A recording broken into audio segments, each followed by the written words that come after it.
श्री देवी महापुराण से आंशिक लेख तथा सार। Welcome to my YouTube channel Gyan Sagar. ज्ञान सागर में आपका बहुत बहुत स्वागत है।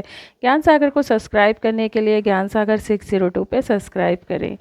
इस चैनल पे सिर्फ आध्यात्मिक, पौराणिक और धार्मिक वीडियो ही आपके सामने प्रस्तुत होगी। आध्यात्मिक से रिलेटेड कोई भी क्वेश्चन के लिए हमें कमेंट बॉक्स में कमेंट करके बताएं। सब्सक्राइब, लाइक, शेयर ज़रूर करें और हमें सपोर्ट करें ताकि हम आपको धार्मिक ज्ञान दे सकें।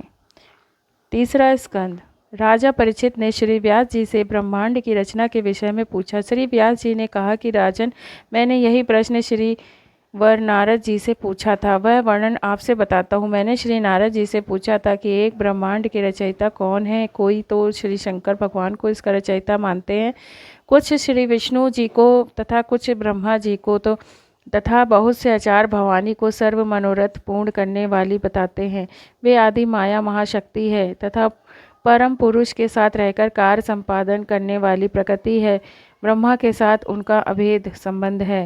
नारद जी ने कहा, व्यास जी, प्राचीन समय की बात है। यही संदेह मेरे हृदय में भी उत्पन्न हो गया था। तब मैं अपने पिता अमित तेजस्वी ब्रह्मा जी के स्थान पर गया और उनसे इस समय जिस विषय में तुम मुझसे पूछ रहे हो उसी विषय में मैंने पूछा। मैंने कहा, पिताजी, यह संपूर्ण ब्रह्मांड कहाँ से उत्पन्न हुआ? इसकी रचना आपने की या विष्णु जी ने या शंकर जी ने? कृपया सत सत बताना। ब्रह्मा जी ने कहा, बेटा, मैं इस प्रश्न का उत्तर दूं? यह प्रश्न बड़ा ही जटिल है। पूर्व काल में सर्वत्र जल ही जल था।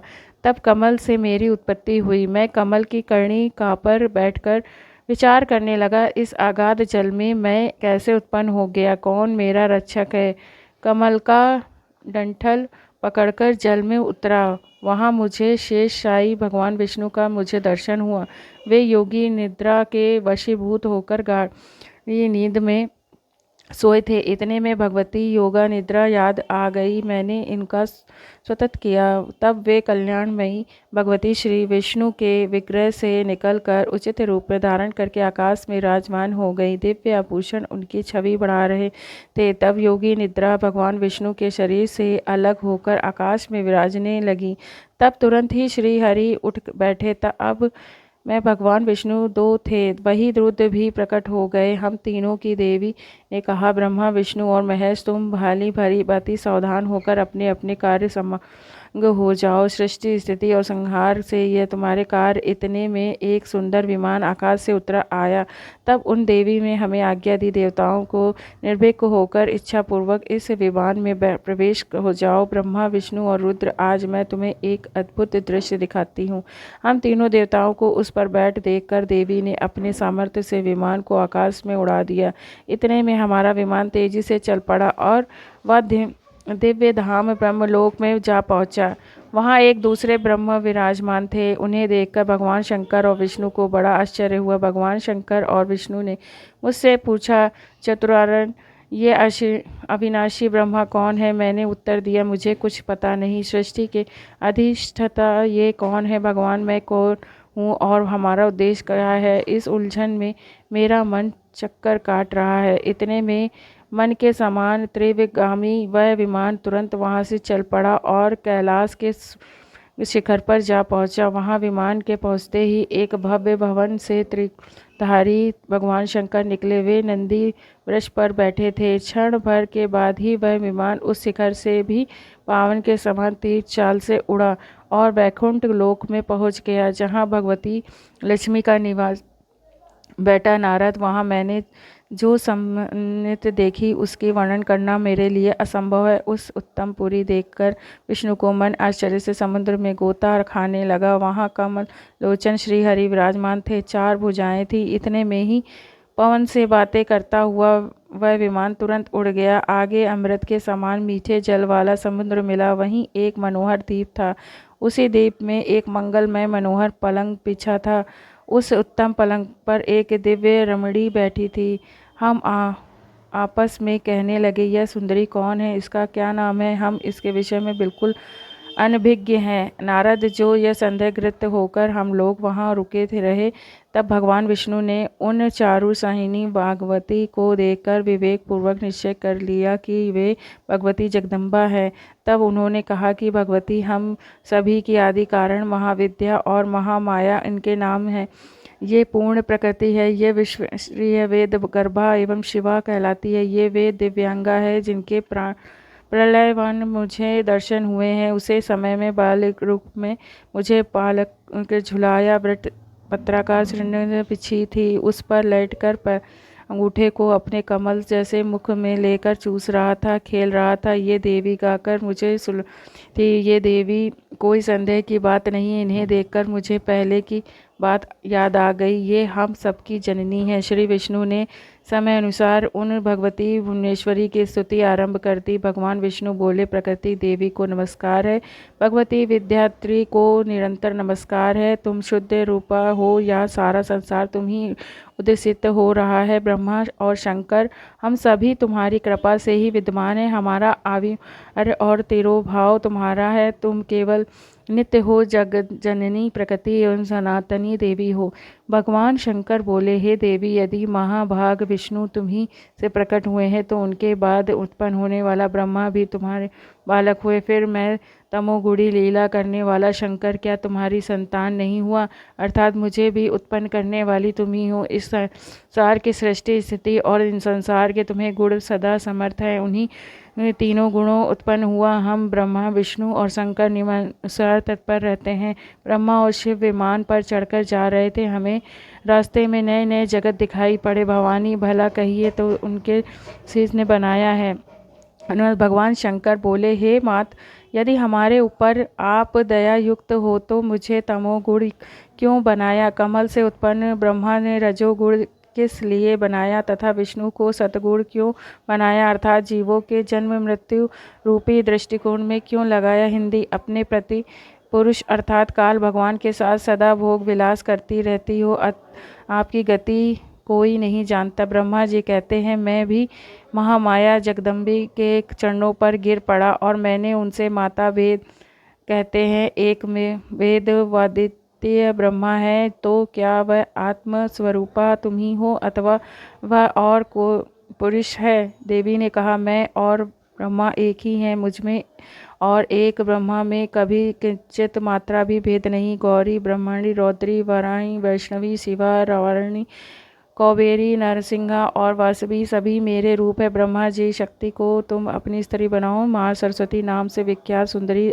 अब सदा तुम्हारी स्त्री होकर रहेगी। भगवती जगदम्बा ने भगवान विष्णु से कहा, विष्णु ने मन को मुग्ध करने वाली महालक्ष्मी को लेकर अब तुम भी पधारो, यह सदा तुम्हारे वक्ष स्थल में विराजमान रहेगी। देवी ने कहा, शंकर मन में मुग्ध करने वाली यह महाकाली गौरी नाम के विख्यात है।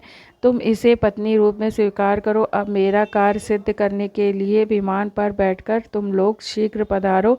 कोई कठिन कार्य उपस्थित होने पर जब तुम मुझे स्मरण करोगे तब मैं सामने आ जाऊंगी। देवताओं, मेरा यह सनातन परात्मा और ध्यान तुम्हें सदा करते रहना चाहिए। हम दोनों स्मरण करते रहेंगे और तुम्हारे कार्य सिद्ध होने के किंचित मात्रा भी संदेह नहीं रहेगा। ब्रह्मा जी कहते हैं, इस प्रकार कहकर भगवती जगदम्बिका ने हमें विदा कर दिया। उन्होंने शुद्ध आचार वाला शक्तियों से भगवान विष्णु के लिए महालक्ष्मी को, शंकर के लिए महागौरी, महाकाली को और मेरे लिए महासरस्वती को पत्नी के बनने की आज्ञा दे दी। अब इस स्थान पर हम चल पड़े। सार विचार, एक ब्रह्मांड की वास्तविक स्थिति में महर्षि व्यास जी, महर्षि नारद जी तथा श्री ब्रह्मा जी, विष्णु जी तथा शंकर जी की अनभिज्ञ यह भी स्पष्ट है कि दुर्गा को प्रकृति भी कहते हैं। यहाँ दुर्गा तथा ब्रह्मा का पत्नी पत्नी का संबंध भी है। इसलिए दिखा है कि ब्रह्मा के साथ प्रकृति अभेद संबंध है। जैसे पत्नी को अर्धांगिनी भी कहते हैं। श्री ब्रह्मा जी स्वयं नहीं पता कि कहाँ उत्पन्न हुआ। 1000 वर्ष तक जल में पृथ्वी की खोज की परंतु नहीं मिली। तब आकाशवाणी के आधार पर 1000 वर्ष तक तप किया। कमल का डंठल पकड़कर नीचे उतरा तो वहाँ शेषनाग की शैया पर भगवान विष्णु बेहोश पड़े थे। श्री विष्णु के शरीर में से एक देवी निकली जो सुंदर आभूषण अपने आकाश में विराजमान हो गई। तब श्री विष्णु जी होश में आए। इतने में शंकर जी भी वहीं आए। उपरोक्त विवरण से सिद्ध है कि तीनों भगवान बेहोश रखे थे, फिर सचेत किए। आकाश से विमान आया। देवी ने तीनों प्रभुओं को विमान में बैठने का आदेश दिया। विमान में आकाश में उड़ाया। ऊपर एक ब्रह्मा, एक शिव और तथा एक विष्णु और देखा जो ब्रह्मलोक में थे। विचार करें, ब्रह्मलोक में दूसरे ब्रह्मा, विष्णु तथा शिव दिखाई दिए थे कि कालाबाजी है। वही अन्य 3 रूप धारण करके ब्रह्मलोक में 3 गुप्त स्थान बनाकर रहता है तथा प्रकृति को अपनी पत्नी रूप में रखता है।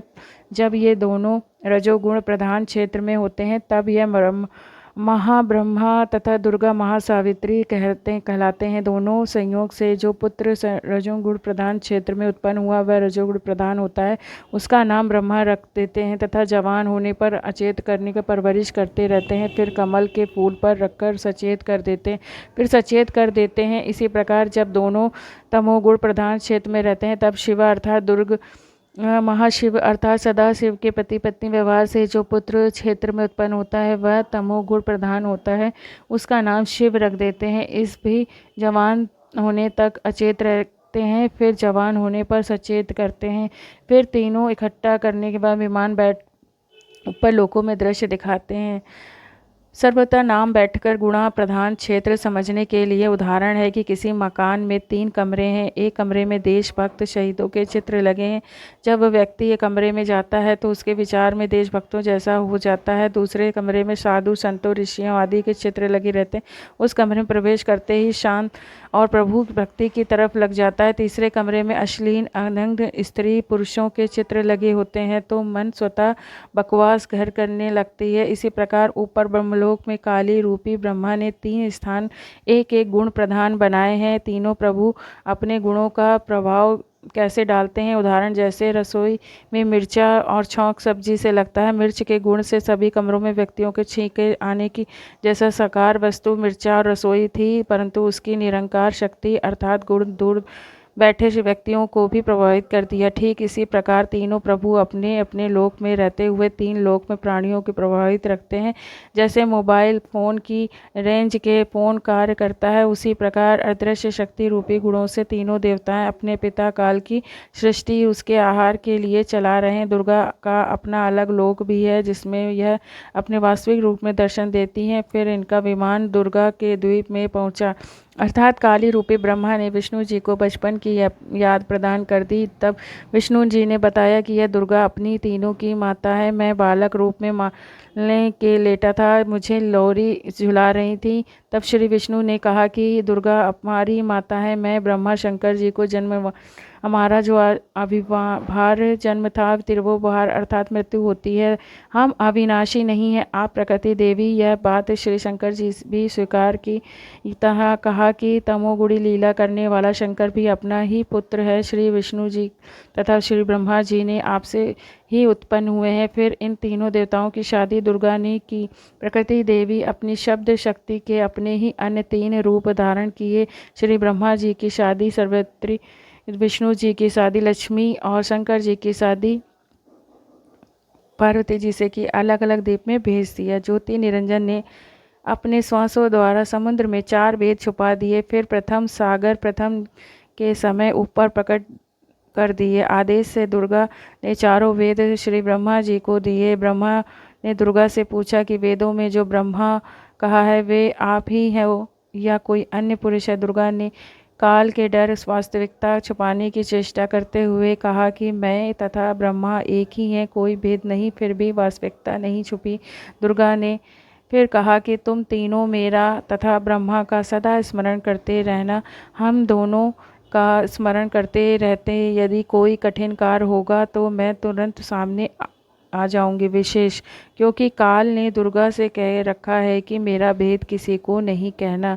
इस डर से दुर्गा सर्व जगत वास्तविकता से अपरिचित रखती हैं। यह अपने पुत्रों को भी धोखे में रखते हैं। इसका कारण है कि काल को शाप लगा है कि लाख मानव शरीरधारी प्राणियों का आहार नित्य करने का, इसलिए अपने तीनों पुत्रों से अपना आहार तैयार करवाता है।